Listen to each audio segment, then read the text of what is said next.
이거는 다 많이들 아시고, 어쨌든 저희가 가장 강조하는 저희 아이템이 건강기능식품, 즉 뉴트라이트죠.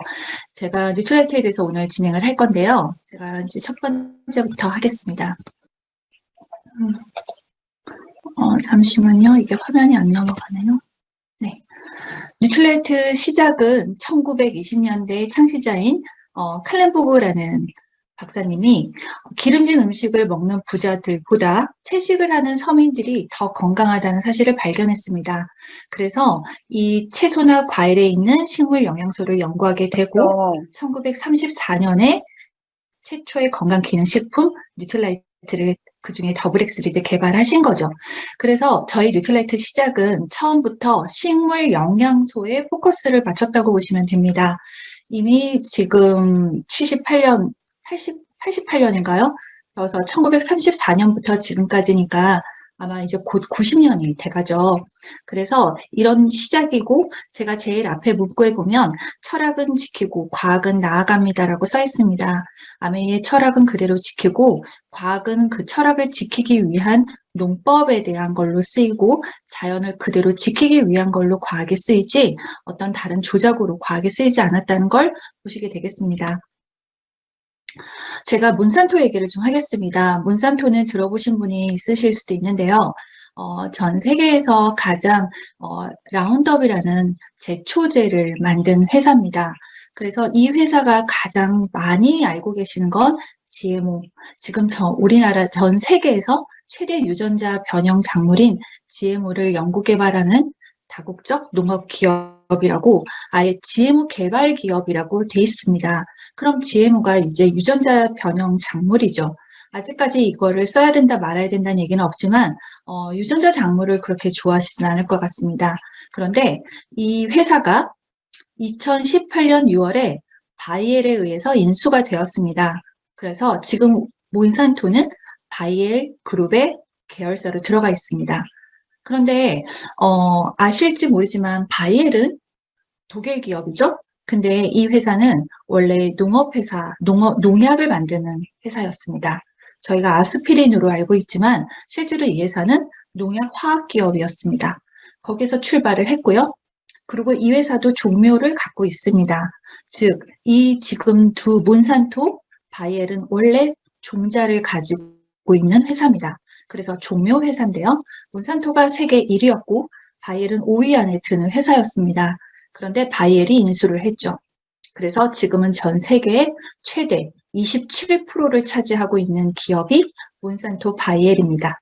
그래서 저희가 우리나라에도 지금 대한민국 1위 기업이 흑농종묘, 중앙농묘가 3위 기업인데요. 이 회사가 멕시코의 세미니스라는 회사의 종묘회사로부터 인수가 됐습니다. 그래서 멕시코 종묘회사로 우리나라 1, 3위 종묘 기업이 IMF 이후로 인수가 됐어요.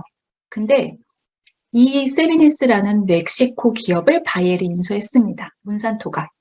그래서 지금 전 세계는 몬산토에 의해서 종료를 받고 있다고 보시면 되고 우리나라 토종 작물의 70%는 이미 몬산토에 로얄티를 내고 있습니다. 배추, 청양고추, 토마토 이런 것들은 다 로얄티를 지급하고 내고 있다고 보시면 됩니다.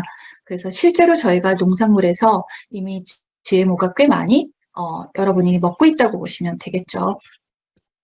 그러면 아메이는 그러면 그 종자은행의 전 세계에 지금 4분의 1을 넘어가는 회사가 지금 GMO를 가장 개발하고 있는 몬산토가 차지하고 있는데요.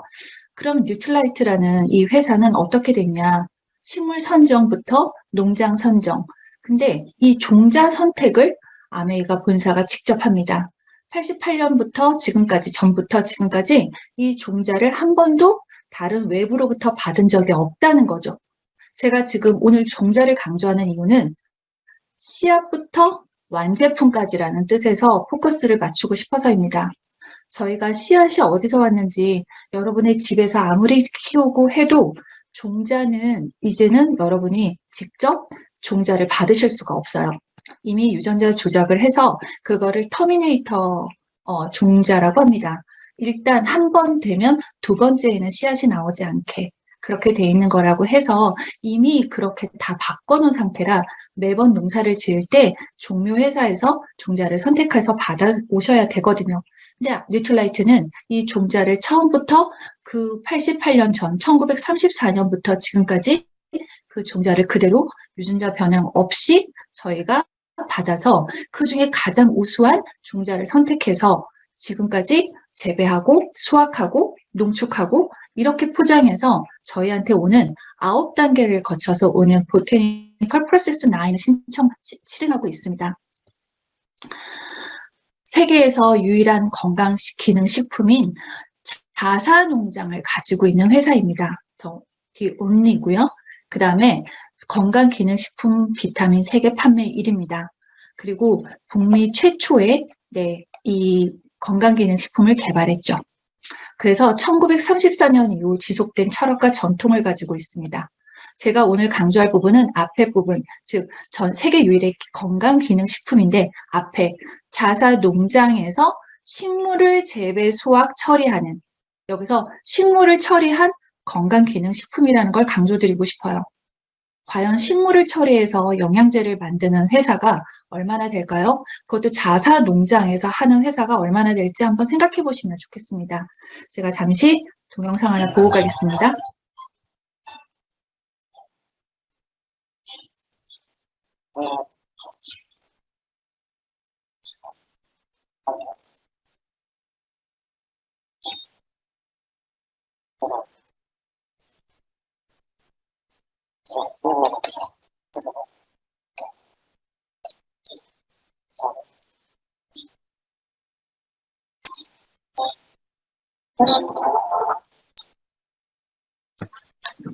네, 보셨죠? 지금 이 회사가 철학은 지키고 과학은 나아갑니다. 농약을 사용하지 않고 자연에서 유래한 그대로를 쓰고 있다는 겁니다. 근데 이 회사가 지금 야채, 과일, 샐러드 하는 유기농 샐러드 회사가 아니라는 거죠. 그걸 가지고 건조해서 저희한테 영양제로 공급을 하고 있는 회사입니다. 제가 비료를 좀 설명드릴까 해요. 비료가 뭔데? 작물의 생장을 촉진시키고 토양의 생산성을 높이기 위해서 작물 또는 토양에 투입하는 영양 물질입니다. 그게 비료라는 거예요. 근데 비료는 화학 비료와 유기질 비료가 있습니다. 화학 비료는 화학 공정을 통해서 생산이 되고요. 그 다음에 유기질 비료는 동식물로부터 나옵니다. 즉 동물은 저희가 옛날에 인분을 쓰기도 하고 동물 거름을 써서 하죠. 그러면 이 비료에 3요소가 있습니다. 꼭 필요한 비료의 3가지. 질소, 인산, 칼륨입니다. 제가 인산은 지난주에 제가 환경과 세제에서 잠깐 다뤘고요. 오늘은 질소를 좀 다룰까 합니다.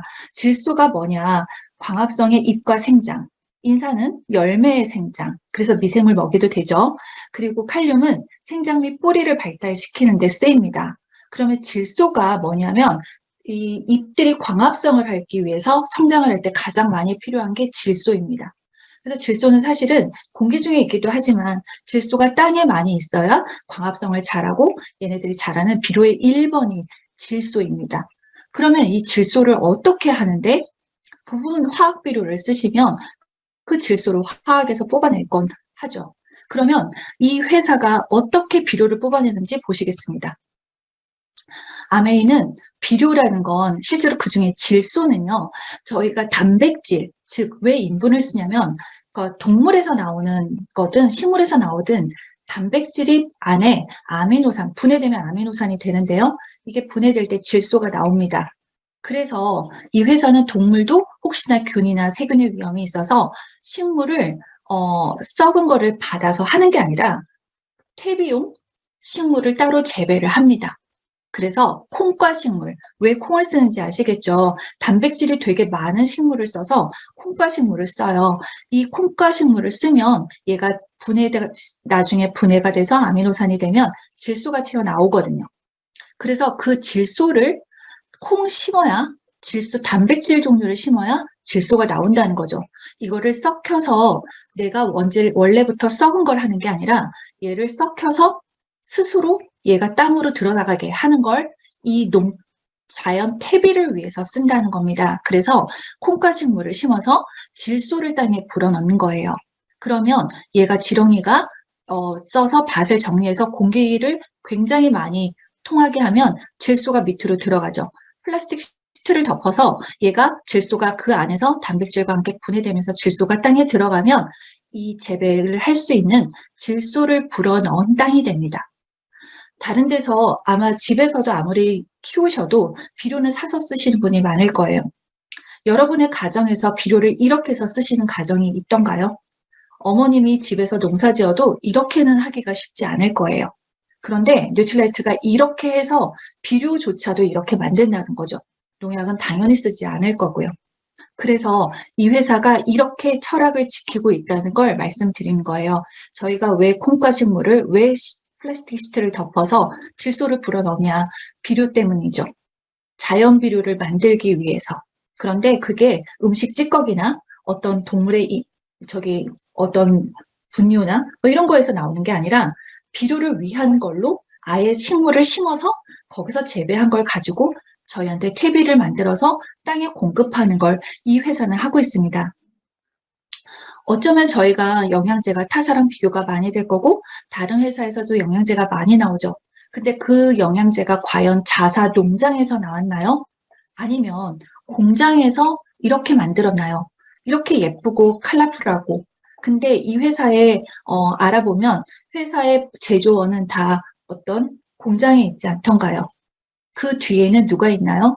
아까처럼 제약회사 또는 그냥 건강기능식품 회사지만 농장이 없으면 얘는 어디서 나왔을지 한번 고민해 볼 필요는 있겠죠. 뉴트라이트는 어디에서 나왔냐면 농장에서 만들었습니다. 철저하게 농장에서 만들어서 지금 우리에게 농장을 가꾸고 비료를 어떻게 만들고 저에게 해충을 어떻게 제거하고 어떻게 그 철학을 자연 그대로 유지하기 위한 아메의 인체에 해가 되는 건 단 하나도 만들지도 통하지도 않겠다는 그 철학을 지켜나가면서 과학을 어디에 쓰냐면 이렇게 자연 친화적 농법을 하는 거에 모든 걸 다 쓰고 있습니다. 여러분이 영양제를 지금 드셔야 되는 이유는 아까 말한 대로 GMO가 들어오고 지금 식물 영양소 자체가 옛날보다 30% 미만으로 줄었다고 해요. 그런데 그렇게 줄어있는 영양소를 다시 최적화된 영양소로 올리려면 적어도 GMO는 아니었으면 좋겠습니다. 여러분이 앞으로 만날 모든 음식에서 GMO를 피하기가 쉽진 않을 거예요. 그런데 저희가 인간이 다시 자기의 회복을 하려면 유전자 조작이 되지 않은 인간은 유전자 되지 않은 식물에서 가장 많은 걸 얻습니다. 파이토케미컬이라고 말하는 건 실제로 한 식물의 파이토케미컬이 가장 유기농으로 자연 친화적이라 할 때 원래 600여 가지가 들어있다고 해요. 600여 가지의 파이토케미컬을 다 드시려면 영양제가 공장에서 나오면 안 됩니다. 그래서 더블엑스가 그 유전자 조작도 안 된 순수 농장에서 만든 식물 농축물을 가지고 저희가 지금 뉴트라이트를 공급하고 있죠. 여러분의 가정에 여러분의 아이와 여러분의 부모님과 또 내 자신에게 어떤 영양 상태를 공급하는 걸 매일매일 넣어주는 게 좋을지 한번 고민해 보시면 좋겠습니다. 저는 뉴트라이트를 만나서 너무 다행이라고 생각하고 여기 계신 모든 분들이 이 농장에서 만든 건강한 야채 샐러드를 매일 적어도 10접시 이상 드신다고 생각하시고 뉴트라이트를 섭취하시면 좋을 것 같습니다. 네, 여기까지 하겠습니다.